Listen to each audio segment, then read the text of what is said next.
They called us outlaws long before they ever bothered to learn our names, and for the better part of 20 years riding with the Stormline, I never thought there was much point arguing the case. You were the patch, you ride loud, you look the way you look, and small towns make up their minds about you somewhere between the first engine they hear and the second one they don't. I'm not telling you this story to convince anybody we're choir boys. I'm telling you because of a mechanic named Gus Ferris, and because of one blizzard night on Cutbank Pass that changed how an entire stretch of Montana talked about us for good.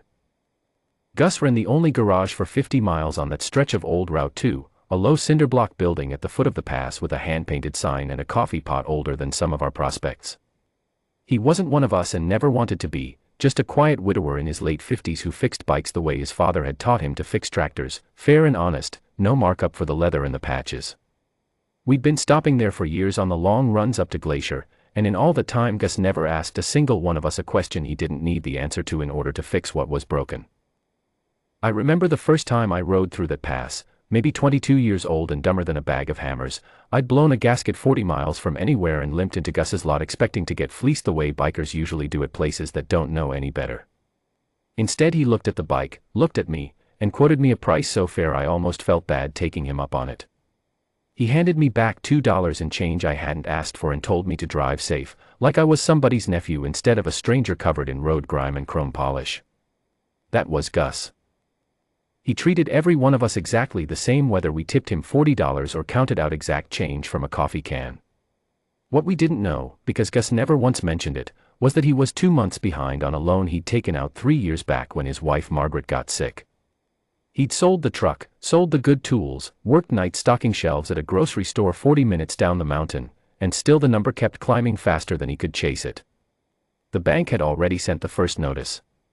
He'd folded it into quarters and put it in the drawer under the register, same as he did with everything he didn't have an answer for. Margaret had been the kind of woman who remembered your birthday even if you'd only met her twice, who kept a coffee can of butterscotch candy on the counter for anybody's kids who came through, who used to sit out front in a folding chair on slow afternoons and wave at every truck that passed whether she knew the driver or not. The cancer took 18 months to do what it did, and by the end Gus had spent every dollar he had, and plenty he didn't, trying to buy her a little more time. Nobody who watched him carry her out to that truck for chemo 3 times a week, rain or snow, ever doubted what kind of man he was. The bank, as far as I could tell, had never met him at all. The blizzard came in the last week of March, the kind that drops out of nowhere on that pass and closes the road in under an hour. Our road captain, a big quiet man everybody called Deacon, was coming back alone from a supply run when the ice took his front wheel on a blind curve 2 miles above Gus's place. He went down hard, the bike skidding off into the brush, his leg pinned wrong beneath it, snow filling in around him faster than he could dig himself out. The wind out there doesn't howl so much as it leans on you, steady and mean, and visibility on a bad night drops to maybe 15 feet. Deacon said afterward that he watched his own headlight die somewhere around the second hour and decided that was probably it for him. Gus was closing up for the night when he caught a flash of taillight reflector through the storm, way up past where the road bent out of sight. He didn't call anybody. There wasn't time and there wasn't signal. He took his own truck up the pass in conditions no sane man drives in, found Deacon half buried and shaking too hard to speak, and got him down the mountain and into the garage's back room, which doubled as his apartment, before the cold could finish what the crash had started. The drive down that mountain in a half-blind wideout, hauling a man twice his own weight across the seat of a pickup truck built for hauling lumber, was not a thing Gus ever talked about afterward as anything special. When I asked him about it years later, all he said was, "Man was cold. I had a truck." Wasn't much of a decision. He didn't have a phone line that worked that night either.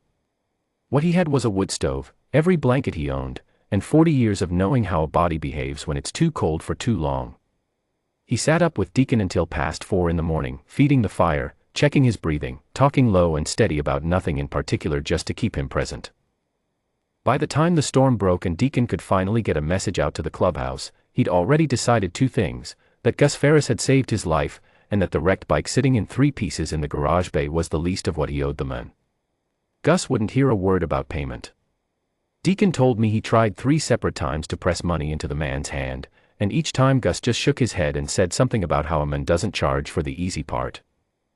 The easy part, it turned out, was rebuilding a totaled motorcycle from a frame Gus had to weld back into shape himself, using parts he ordered on a card that was already too close to its limit, working nights after his grocery store shift because the garage bills still didn't pause for any of it.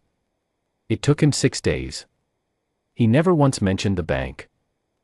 It was Deacon, lying on that cot working his way back to strength, who finally noticed things a less observant man might have missed: the foreclosure notice taped to the inside of the office door where Gus probably thought nobody would see it, the framed photograph of a thin, smiling woman on the shelf above the register, the way Gus flinched a little every time the phone rang. Deacon didn't ask. He just remembered, the way men like that remember everything, and when he finally rode back to the clubhouse on a bike that ran better than it had in years, he didn't lead with the crash. He led with what he'd seen taped to that door. Deacon spent 5 days on that cot before he could put weight on the leg again, and in that time Gus fed him 3 meals a day off a hot plate, changed the dressing on a gash that should probably have gotten stitches at a real hospital, and never once complained about the inconvenience of a 200-pound stranger taking over his back room.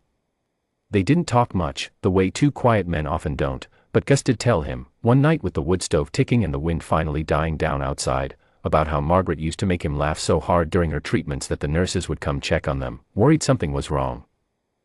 Deacon said it was the only time in 5 days he saw the man's voice catch. Our president, a wiry, gray-jawed man we called Crockett, listened to the whole thing without saying much, which from Crockett meant he was already deciding something. He made 4 phone calls that night, to the chapters in Helena, Missoula, and Billings, and to a 4th man whose name I never did learn, who apparently knew exactly how much was owed and to whom. Word didn't travel through some official channel, there's no chain of command for a thing like this. It moved the way it always does in this life, one phone call at a time, one chapter passing it to the next, until men who'd never laid eyes on Gus Ferris were emptying out their savings, their kids' college funds, the cash they kept in coffee cans of their own, because somewhere down the line somebody they trusted had said the man was worth it.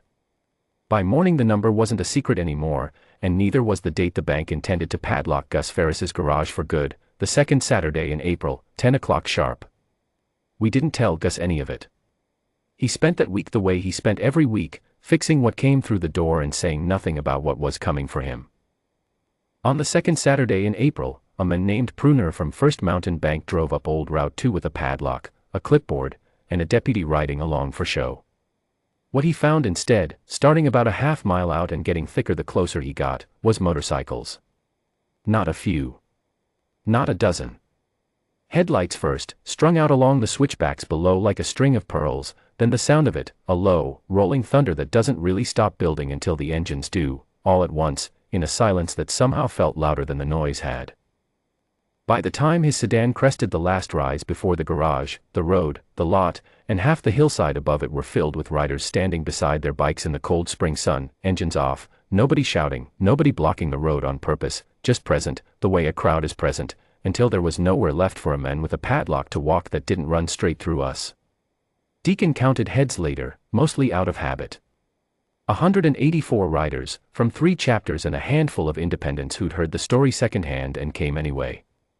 Pruner sat in his car a long moment before he got out. When he finally did, Crockett was already walking toward him, calm as church, holding an envelope instead of a fist.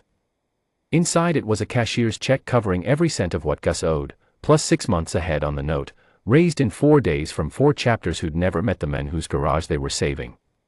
Pruner read the number twice, looked up at 184 men and women who weren't moving and weren't going to, and decided, very sensibly, that his clipboard could wait in the car. Gus came out of the garage bay wiping grease off his hands, expecting customers, and instead found his entire gravel lot full of the storm line. He told me afterward he thought, for one strange second, that something terrible must have happened to one of us, because nothing else made sense for that many bikes to show up at once. It took Crockett putting the envelope in his hands and saying, plain and quiet, "You're not losing this place, Gus." Not on our watch, not ever, before he understood what he was looking at. He didn't cry in front of all of us, not exactly. But he had to sit down on the bumper of his own tow truck for a minute, and none of us said a word about that either. That was 11 years ago. Gus is 66 now, slower on his knees than he used to be, but the garage at the foot of Cutbank Pass hasn't come close to closing again. If anything, it's busier than it's ever been, because every chapter within 3 states started routing their long runs through there on purpose, just to keep an old friend in business and in coffee. We made him an honorary member that same year, the first man on our patch list who's never once swung a leg over a Harley. He keeps the patch framed behind the register, next to Margaret's photograph, and he still won't charge full price for the easy part. Every spring now, on the anniversary of that Saturday, riders from all 3 chapters detour through Cutbank Pass just to get their oil changed whether it needs it or not, and Gus makes a pot of coffee strong enough to strip paint and tells the story to whoever's new enough not to have heard it yet, always leaving out the part where he sat down on the tow truck bumper and had to take a minute. We never leave that part out when we tell it ourselves. People in that town still call us outlaws sometimes, mostly out of habit, the way you keep calling a road by its old name long after they've repaved it. I've stopped minding. Let them call us whatever they want.